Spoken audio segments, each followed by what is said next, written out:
was a good friend of mine that I do a podcast with. He said, man, I was out at the school last year, and he said, I really kind of forgot how ADD that dude was. And I was like, but you know what, man? It's the greatest weapon that the Lord's given me. He knit me this way, and without this crazy brain, and I know my wife, she she probably wishes sometimes that I wasn't so like ding-bat, like ting, ting, ting, ting, ting, ting. But man, it's all perspective. How do you look at things? And for me, for my calling and for what we're doing, I need this brain that never shuts down. And so I guess when he said that, I just smiled because he didn't say it to my face, right? But he could have, and I would have laughed. I said, you're right. I call myself a squirrel myself, but it's all perspective. You guys know that with everything in our lives, everything that we're dealing with, everything can be perspective.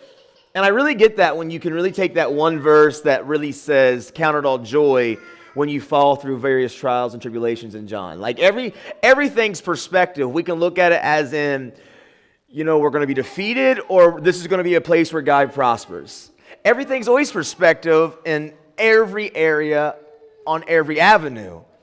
And that's the only way that it can be, is when we're looking at that verse that says, count it all joy when you fall through various trials and tribulations.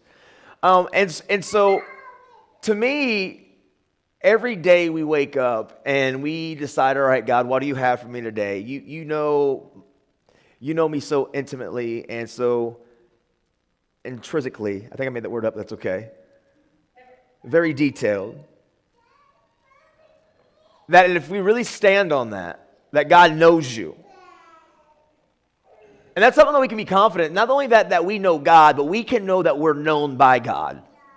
And that's a positive thing to know, that every day you wake up to know that you're known by God. Not that only we know Him, but that we can have a full assurance that we're known by Him. Amen. Now that's something that's exciting.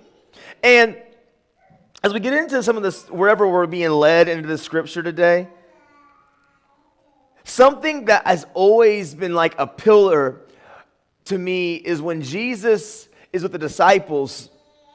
And I was with a pastor out in Durango this last week, and he said, that's why I always call them the disciples, right? Because, man, they were some ragamuffin people that were just saying, God, use me. And they made a lot of mistakes. They made a lot of missteps. But they were just trying to figure out who he was. But I love it when Jesus looks at Peter before he had changed his name. And he looks at him, and he says, Peter, who do men say I am? Who do people say that I am? And Peter says,